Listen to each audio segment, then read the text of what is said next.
Hi, everyone, and welcome to the Foster Files. My name is Kelly, and I'm a foster with a rescue in the Pittsburgh area of Pennsylvania. And I have a guest with me today who's going to talk to us about a large organization in the Pittsburgh area that I'm so excited to learn more about, hear more about. I have Michele with me today. She is the Director of Marketing for Humane Animal Rescue of Pittsburgh. Hi, Michele. How are you? Hi, Kelly. I am so delighted to join you. I am so delighted to have you. It's the end of the holiday season. We had a lot of back and forth, a couple of scheduling issues and hiccups. So I'm so glad we were finally able to connect and talk a little bit about you and the work that you do and the work that Humane Animal Rescue does. So let's just dive right in. Tell me all about Humane Animal Rescue, its mission, and how long has it been around? Well, believe it or not, Humane Animal Rescue, last year we just celebrated our 150th anniversary. So when we, kind of came upon that. So, yes, believe it or not, Humane Animal Rescue of Pittsburgh is actually the merger of two organizations, the Western Pennsylvania Humane Society and the Animal Rescue League. And the Western Pennsylvania Humane Society was founded back in 1874, and the Animal Rescue League was founded in 1909. So these are both organizations that have incredible history within the city of Pittsburgh. And then into 2017, the two organizations merged. And back in 2020, we added the of Pittsburgh to make it Humane Animal Rescue of Pittsburgh. But we've had an incredible legacy of caring for the animals in Pittsburgh as well as our community. And that is just something, I'm very proud to be associated with. So, it was wonderful to look at some of the historical files to see, pictures of, children and their kittens and all of these different fundraisers and pet parades. But, that common thread was these organizations were caring for the animals of Pittsburgh. What drove the merge between the two organizations? Yeah, it was before I joined the organization, but really it was these two organizations which were so instrumental in Pittsburgh really found out that they could do much better work together than separately. And so it was a coming together. And again, really, and what I think we'll talk about later too is collaborating. And that was really what led that organizational merger, was that these were two very strong organizations really having the same impact, and then looking at that they could do the work better together than separately. And, it has, so now we have two domestic shelters. We have one on the north side. We have our other location in Homewood in the east side. And then I know you're going to be talking to one of my colleagues in the future, our Wildlife Rehabilitation Center, which is in Verona. So really, again, making an impact on all different types of species in Western Pennsylvania. Well, anybody that's involved in animal rescue in any capacity knows how easy it is to have a bunch of resources that are stretched really, really thin. So it sounds like that was a sort of two places that pulled those resources together to do better, which is always wonderful to hear. Yeah, that happened in 2017. And it really was, a merger of volunteers, a merger of staff, a merger of donors, because again, it really, the passion and compassion behind it, again, just saw that, that collaboration really allowed them to do more together than separately. So it was very positive, and, and seeing the impact that we still have today. So you said that merger was prior to your role there. How long have you been with Humane Animal Rescue? I think recently we kind of we refer to time as like pre-pandemic and post-pandemic. So I joined the organization during the pandemic of 2020. So I joined the organization late summer of 2020 and have been there ever since. So it was very interesting coming to the organization, at that time, like many organizations, dealing with, yes, we were open, but restricted hours, restricted visibility.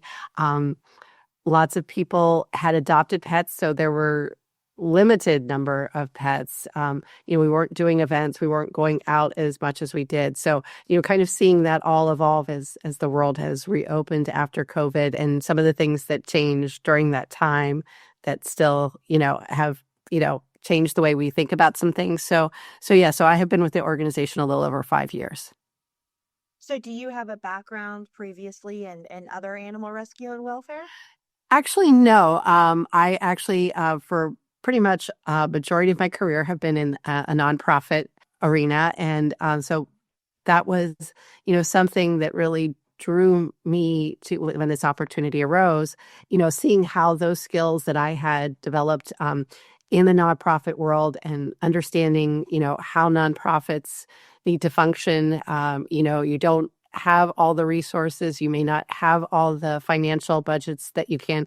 So, how do you leverage your skills, volunteers, donors, and how do you make that work? So it was really a great opportunity. And I, at the time, was and still am, but dog mom to two rescues that I had rescued from Humane Animal Rescue. Both of them at separate times came from our Northside shelter. So it was really a mission that was close to my heart. And when the opportunity came, it just seemed, something that was truly calling me to do that. So yeah. So what is your role as director of marketing? What does that mean? What type of work do you do for the Humane Animal Rescue? Yeah. So in my role as director of marketing, I really kind of oversee all of the functions of marketing and communications for the organization. We have a small staff. We work, in collaboration with all other aspects, of the organization, all departments, whether it's our development team, medical, adoption. But I think the best way I can describe what I do is I am what I see as the cheerleader for the organization. I want to make sure people know all of the great things that happen at our organization, the things that we do, the services that we offer, the resources that we can be, and making sure that the community knows that. So if they are looking for that furry friend to add to their family through adoption, if they have an animal and they're unsure about medical needs, we have two low-cost veterinary medical clinics. If they are looking for opportunities to volunteer, if they are looking for summer camps or education or opportunity, really, again, trying to be that avenue to sort of share the good news. And that's why I enjoy what I do every day. Tell me about some of the services that you guys provide, because I'm on your website now and I'm taking a look, and I'm going to talk to Katie about the wildlife program so we don't have to hit on that too hard. But it looks like you have everything from behavior classes. I don't know what working cats means. I can tell you what working cats means, but What is that? so working cats is, the name really does say it all. So that we understand that there are some cats that are out in the community that may not be suitable for in-home, that cuddly on the couch cat, but they are vital in working. And so we have working cats. So what that is a program for those cats that don't necessarily need those indoor cats, but want to work. So farms, breweries, warehouses. So they are organic pest control. So they are doing what sort of nature intended them to do. So our team works with them when they identify cats that have that potential. They work with them. They then folks who might be interested in that, we do have a pair of working cats with the Pittsburgh Police mounted unit. So in stables, they had some issues with rodents, and again, wanting to be very sensitive about pesticides. And I think working cats are a perfect resource to deal with that. So that is what working cats do. And it's a win-win situation. Our team works with them. They come out in pairs. They work with the company, organization, facility as to how to set things up. They need to be provided a sheltered indoor space, where they can come and go and have access. But then once they get acclimated throughout the program, then they literally do what they were meant to be, and they are working cats. So it's a very great program. It's interesting. It's unique. And people just like you have that kind of questions. They see that and what does that mean? And it's always fun to share what a working cat really is.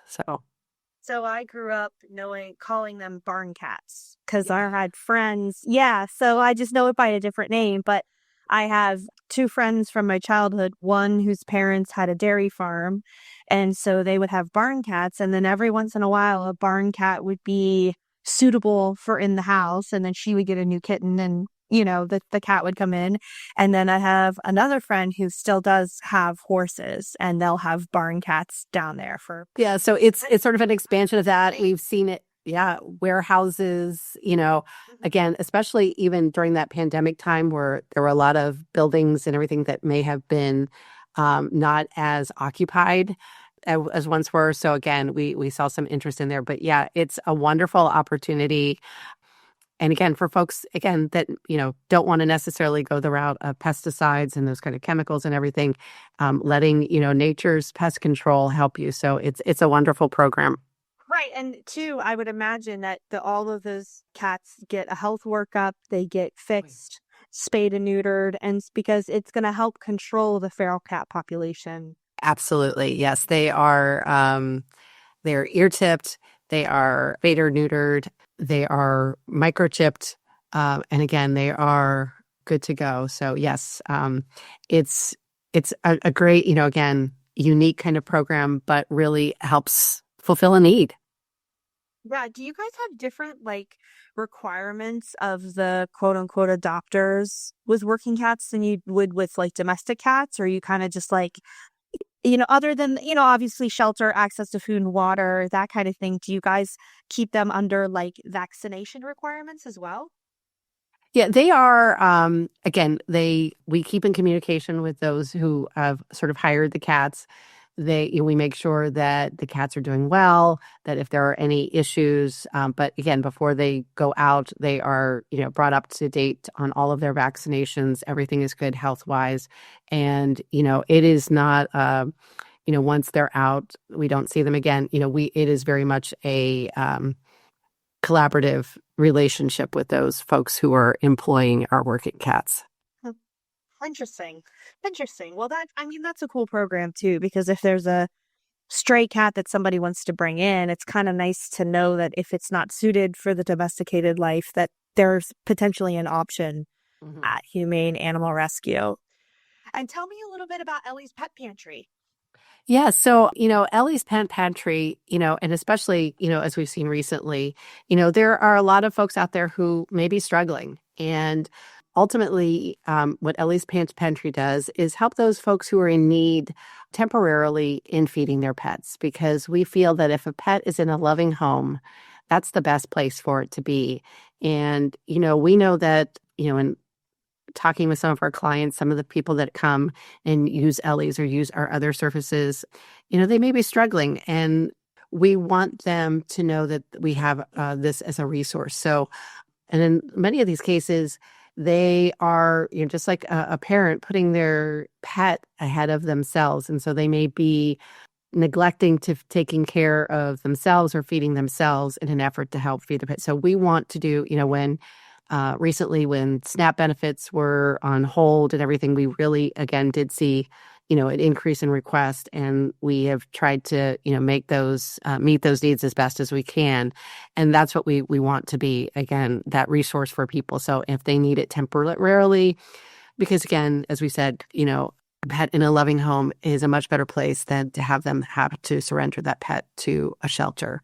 So this is a win-win situation for us to keep that pet healthy and fed with an owner that loves it, and until they can get back into a more stable situation. So yeah, so that is Ellie's Pet Pantry, and it's one of the resources that we offer through HARP. So tell me a little bit about the label housing resources. What does that mean for Humane Animal Rescue? So that sort of is an outsource of, or, an outgrowth of information from our team, our pet retention team. So again, that team that works with Ellie's, that works on our pet helpline, what can they do to kind of help pets stay in their homes and rather than in the shelter? So that is a sort of area of resources that we offer and information about pet-friendly housing and different information about that. So it's really more a resource than a program. But because that particular area of our shelter gets a lot of those questions and deals with a lot of people having those kind of questions and dealing with those situations, we felt it was important to have some of that information as a starting point on our website. It's interesting because that's actually one of the questions I see a lot on different, social media pages where, maybe somebody is going through a domestic violence situation or going through a housing crisis of their own or going through maybe a terminal or long-term, illness of some kind. There's a lot of questions about, I don't want to lose my animal, but maybe for this time period, I can't take care of it. So it's good to know that this resource is up there. And in those cases, we would always encourage people to call our pet helpline. We have done emergency boarding. We do have other resources but again, we always want people to feel that they have a place to turn to. And that is one thing our team is great about, is helping people find the solutions for their situations. Yeah, it's a really, really difficult thing. I know that there's a lot of people who unhoused who will avoid going into shelters because they can't take their dog with them.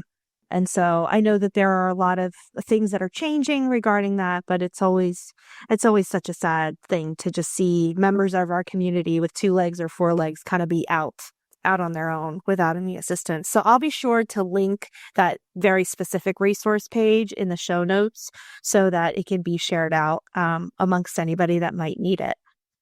It's interesting that you talk about people being unhoused, and we have a partnership with AHN. We call it our Humane Health Coalition, and where our medical team goes out at least once a month in partnership with AHN.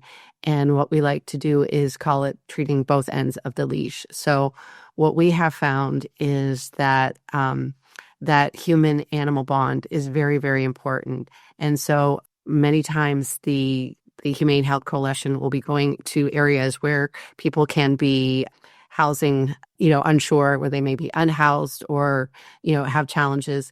And because, as you said, they're unsure how to get care for their pets. And sometimes that can be the leading thing, just like, again, back to that parent thing that, I'm worried about my pet. And so here is an opportunity for them to be seen and get medical care or just basic, prevention. And while our team is working with the pet, the AHN team has the opportunity to check on the individual's health.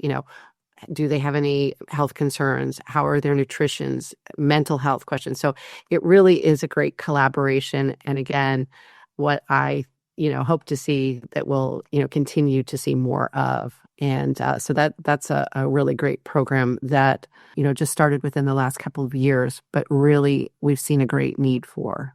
I think that is such a wonderful program. I have seen a couple of scenarios just like on different social media pages. I think there was a veterinarian that recently was one of CNN's heroes that goes out and volunteers his time. And I can't think of his name on hand, but I didn't know there was a program like that in Pittsburgh. So that's wonderful to see. And just for anybody listening that might be a vet or a vet tech, it does look like they are looking for volunteers in that space for both vets and vet techs. And so that's a great idea for that. Do you guys ever partner with any vet schools or anything like that for the program?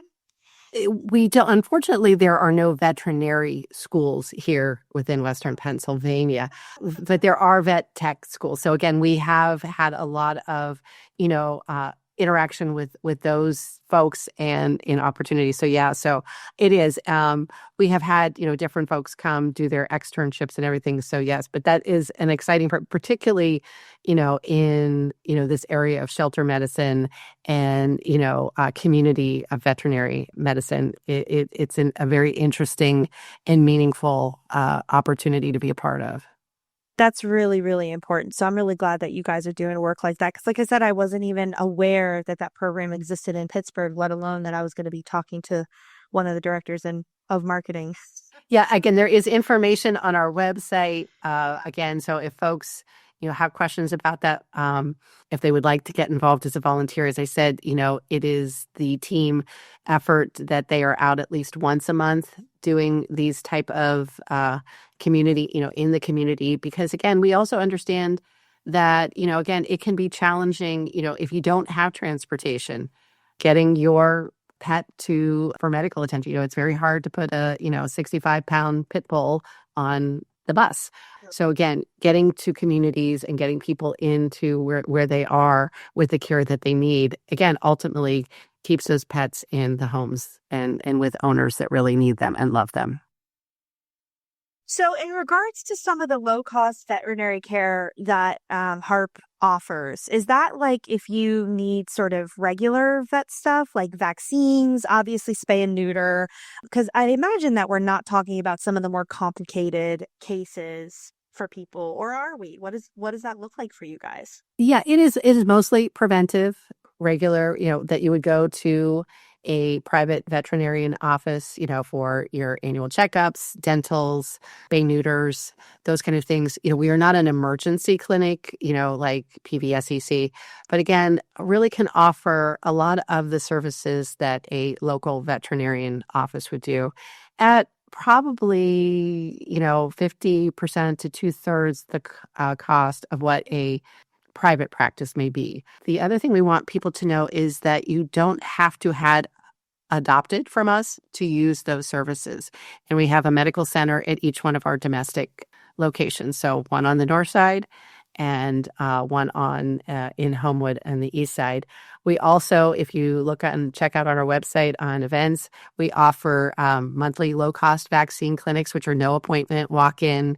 We alternate where they are, at each location. Those are usually on a Monday, and folks can come in. Again, just bring their pet, and if they're needed those vaccines, they can come in, no appointment, get those taken care of at a very low cost. So it sounds like the buildings that you have, they got to be pretty large. If you're housing animals and you're providing all of these resources within two locations, leaving Cut Verona, the wildlife center, kind of separate out of it, but they've got to be pretty big spaces. Well, I have to be honest, the north side location is much smaller. We're right there on Western Avenue.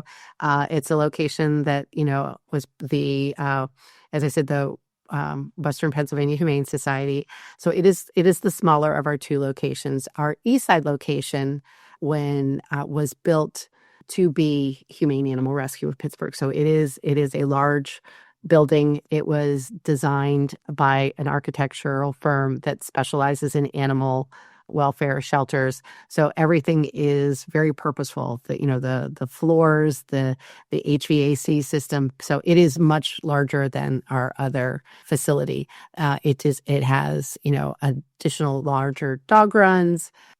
More kennel space for adoptable animals, animal holding, those kind of things. But yes, that is the bigger shelter. But again, we are open for, and accessible and offer pretty much all of the same services at both locations. What is something that you wish people knew about animal rescue, animal welfare, or what it takes to operate an organization as large as HARP is? Well, I think the first thing I would say, and I think we touched on it a little bit, is I think and it's wonderful, but most people, when you say that you work for an animal shelter, they immediately think of adoptions, which is wonderful. We want that warm fuzzy, that's the place where, you come to adopt an animal, but that there's so much more that HARP and other animal shelters do. We've talked a little bit about the medical center. We've talked about the community programs, Ellie's Pet Pantry, the partnership at Humane Health Coalition. We offer training. We're a great opportunity for kids to come to summer camp. We just were voted best summer camp this past year. So there's just so much more, and that we're a resource that, ultimately, while we want those adoptable animals, we really want animals to stay in the loving homes that we have. So that's sort of the one thing. And that I'd also like to say that, again, doing all of this, we're always struggling with capacity, physical capacity. Again, we sort of had the pandemic where, everybody, wanted to have a companion and everything. But we're not seeing, a lot of people had that theory that, pandemic pets all came back to the shelter. It wasn't that, but what we were seeing is pets coming to the shelter for a variety of reasons, mostly economic. People were struggling. People were having housing challenges. They had to leave housing maybe that they had where pets were acceptable and take housing where they could no longer have a pet.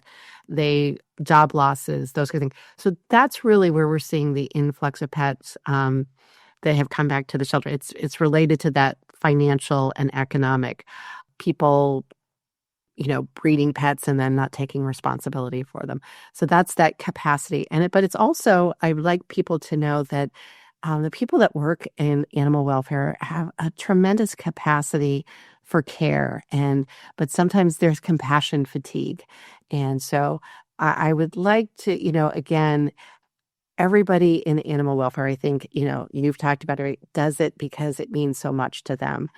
But it's difficult work. And there are many days that it's joyful, but there are many days that it is difficult. And, it is difficult to see, pets, the kennels being full and more pets, wanting to come in, or, a cruelty case or whatever. So again, that's what I would just try to remind people of. And it takes all different talented people. We have wonderful animal care individuals. We have a wonderful medical team. But we also have individuals in our development department that are helping to raise the money to keep the shelter open, to fund those programs, to make, help us find homes for these. So it really, it's an overused phrase, but it really does take a village. We can't care about pets and not care about people, I think. And I think that's a hard thing sometimes. Like, I find myself even joking. I just said it on the episode that released today, like, oh, I'm not worried about the people, I'm worried about the dogs, right? And like, forget people and that, and I joke about that. But ultimately, Yeah. if you have somebody in a unhoused situation or a domestic violence situation, and they could be a loving and wonderful pet owner, they're going to need resources in order to actually provide that care. Yeah. Yeah. So, yeah. Are you guys, and I apologize that I don't know this, are you guys considered a no-kill shelter? How does that work? We are an open admission. So what happens is, Humane Animal Rescue will never euthanize an animal for space or time. We're going to talk about one of our long-term fosters that has been with us for almost a year. So it is only in the case of whether it's clinical necessity or behavioral that an animal would be euthanized. And we have a wonderful team. So while we are not officially a no-kill, we're an open admission. We also work with the city of Pittsburgh. We have the animal control contract. So any strays that Pittsburgh Animal Control comes upon come to our shelters to be on a stray hold. Hopefully we can reconnect them with and reunite them with their owners. If that's not possible, then we work to see if they are a suitable candidate for adoption. Do you guys are you guys for the entire city of Pittsburgh? Yes. Oh, wow. That's large. You must get dozens of strays a day. Yeah, and we feel that, again, that's a very important service to the community, that we partner with animal control to do that. it can be difficult. And, those animals we take in because, that is our role. So yes. So hopefully, again, we can find homes for those. But, sadly, there are dogs, cats that are just abandoned. And so our team will work with them the best that we can to hopefully, give them that second chance. How many animals can you guys manage at any given time between your shelters and your fosters? Just roughly, obvious. Yeah, let's see. I would say probably in the neighborhood of a little over 200, depending on, if we are actually what our shelter capacity is and how many we have out in fosters. So, and, we have had some times recently as again, we are not the only shelter, there are shelters across the country where, again, you're facing that, we are at capacity, Hmm. um, so, I so can't yeah. imagine that there are any shelters that are not at capacity. Honestly, like that's a difficult thing for me to even fathom that there's not shelters that aren't at capacity. Because I know that so many more are moving toward, if they haven't already, sort of that no kill, not euthanizing for space. And so but people aren't getting their pets spayed and neutered at the rates that we would like to see. They're continuing to quote unquote breed them. So just as many animals are coming in and not as many as are going out, unfortunately. Yeah. And again, that's one of the things too that, in an animal that comes to us and, we are going to, make available for adoption, they're all spayed or neutered. They're all microchipped, brought up to date on all of the age appropriate vaccinations because we want that animal to have the best possible chance. And it's important, as you said, spay and neuter rates aren't where we'd want them to be. Again, that is something we did see a little bit during the pandemic is that some of those spay neuter programs were interrupted, because of the pandemic. So there was a little bit of that, but that's why it's just so important because we see, the results of unwanted strays. So again, it's very important. Microchipping, again, it's wonderful. I have seen several in my short tenure with HARP, some amazing reunifications of animals that people thought were lost and lost forever. And suddenly the animal comes to us and the microchip is swiped and you get to make this great phone call that, this cat that you thought was lost in a fire or the dog that, ran away when you relocated here 6 months ago has made itself to a shelter and we can reunite them. So those are wonderful stories too. Do you guys get a lot of like owner surrenders? There are owner surrenders.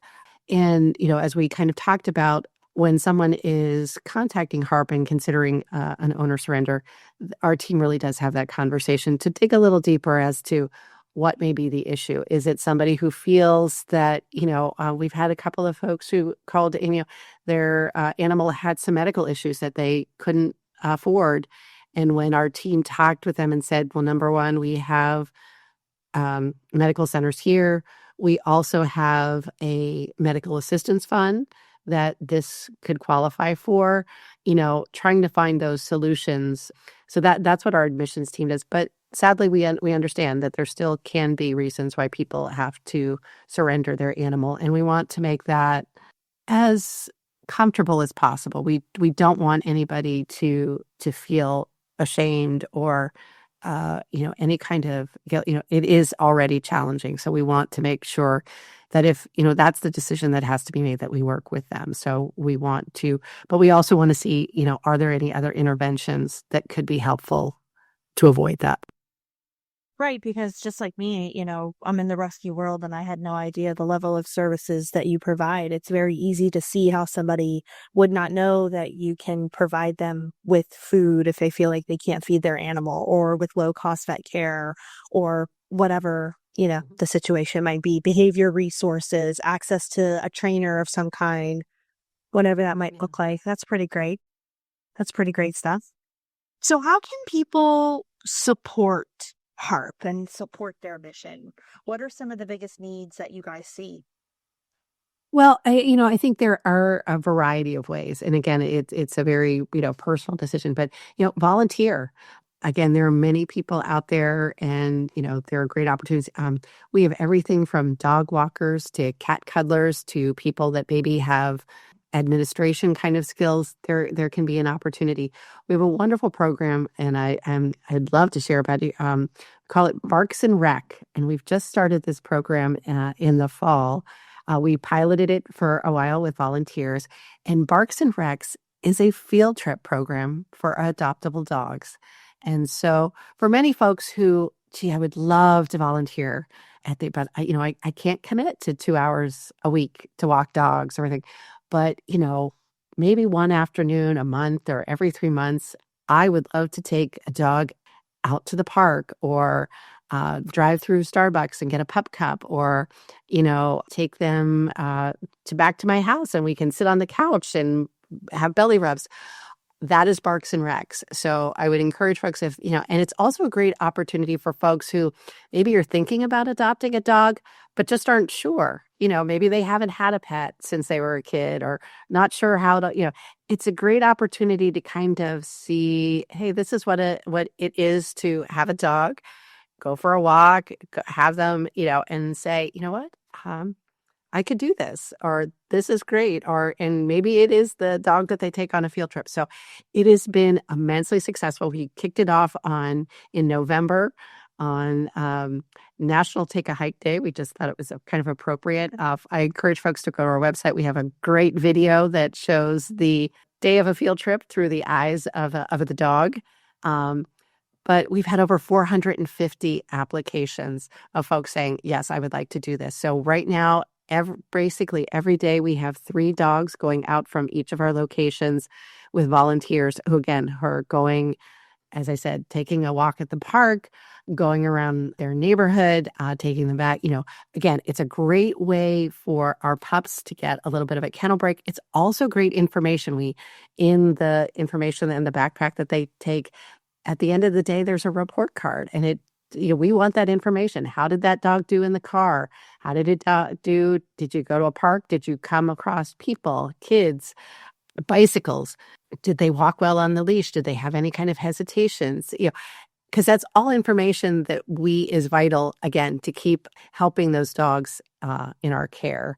Because many are strays, so we don't have a lot of history on them. So again, it gives us that vital information on what kind of home might be best for them. Are there things that we can be working on helping them enrich them in their time in the shelter? So that's a great way if folks are thinking of volunteering. Folks can donate, and they can donate financially, but there are also things we have wish lists. So in support of both our shelter animals as well as those animals that we help through Ellie's Pet Pantry, we are always in need of pet food, treats, toys, gently used items, sheets and towels. We use a lot of that, in our medical center after recovery, anything. So I encourage folks to go out on our website, check out those wish lists, see what we can, if you have a favorite online shopping service, there are special wish lists there that, again, you can have things sent directly to the shelter if you wanted to. So those, a case of, wet food to help, some of the animals who are being treated and, need that food for, post-surgery, something, treats for, using in our training sessions. All of those things are very valuable to us. And, we've talked a lot about adopt, if people are out there and they're thinking, that they would like somebody, something special added to their family. Yes, we have dogs. Yes, we have cats, but we also have rabbits, guinea pigs. You look at our site, sometimes you'll come across a chicken, a duck. You just never know. So, those are some of the ways. And I would encourage folks to kind of, take a few minutes, peruse our website, see if there's something that interests them. Check out our event calendar. Maybe, coming to one of our events. We do a fun event called Barks and Brews where folks, we have area breweries, particularly those that seem to be friendly to dogs. We have them all set up in our parking lot. Folks can come. It is dog friendly. If they bring a dog, there's an admission fee for them. They have to be leashed, but it's a great way, a fun evening of, enjoying some great local breweries, some food trucks, and helping out a great cause. We have puppy yoga and kitten yoga that will be coming up. So again, there are many, many ways folks can get involved and be supportive of HARP. They need to come to Bars and Brews. Yes, yes, it really is. It's I think I'm gonna need to find that on my calendar.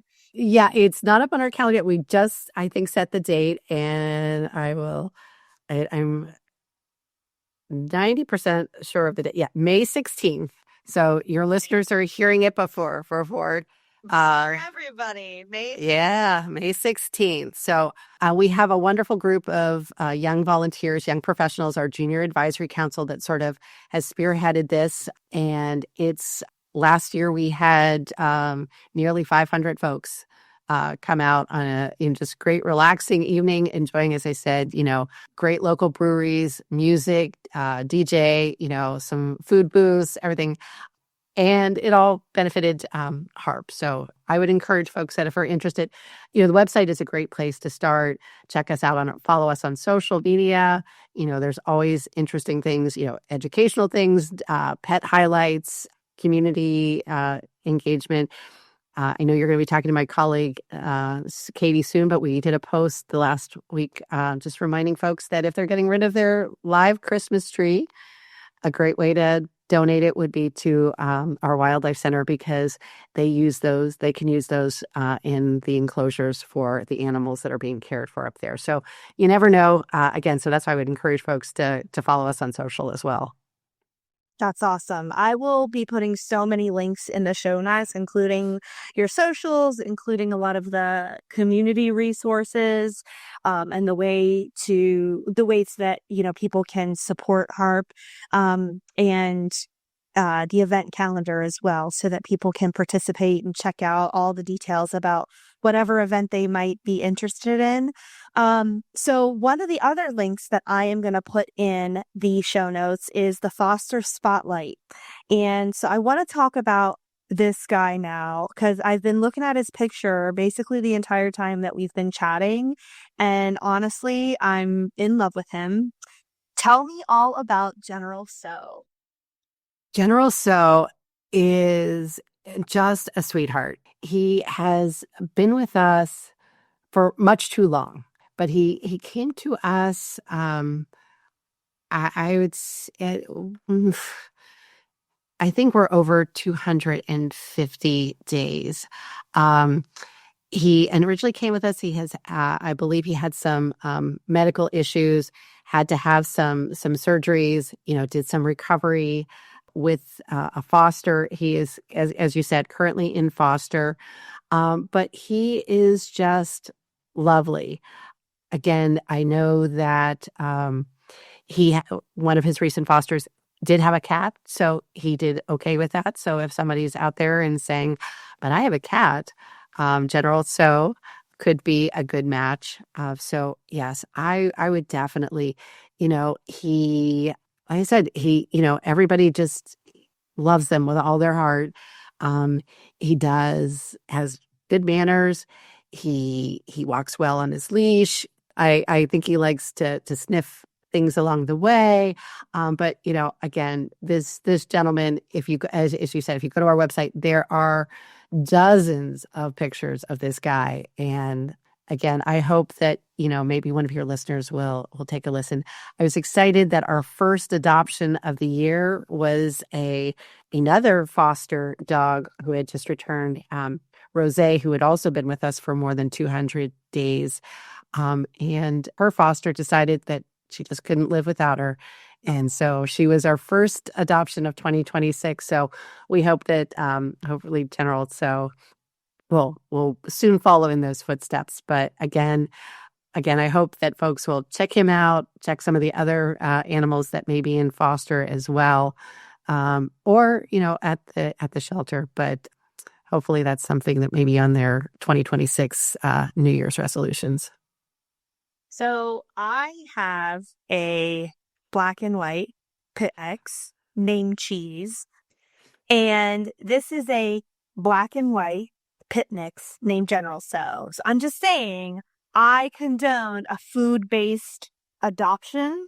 If it's just that you're attracted because that's your favorite takeout order, I say go for it. Give this guy a green home. But he is super cute. I mean, you He really is. he is smiling. He's on his back, like run that around. He is so cute. So I'm gonna put up his picture on the socials. Oh, thank you. And I mean, I would love to see that he's gotten a home in 2026 because he is just so sweet. He even has brown eyes, just like Cheese does. Oh. He is so sweet looking. Yeah, he's a bigger guy, but he's a gentle guy. And so again, I know that there is just the perfect place for him, and he is just going to be the perfect companion to somebody out there. And so hopefully we can make that happen. Yeah, I hope so too. So if you are interested in checking out General So, you can go to humaneanimalrescue.org. And they have a really very easy to navigate website. And that's not the case with every single rescue that we talk to. So you can go under adopt.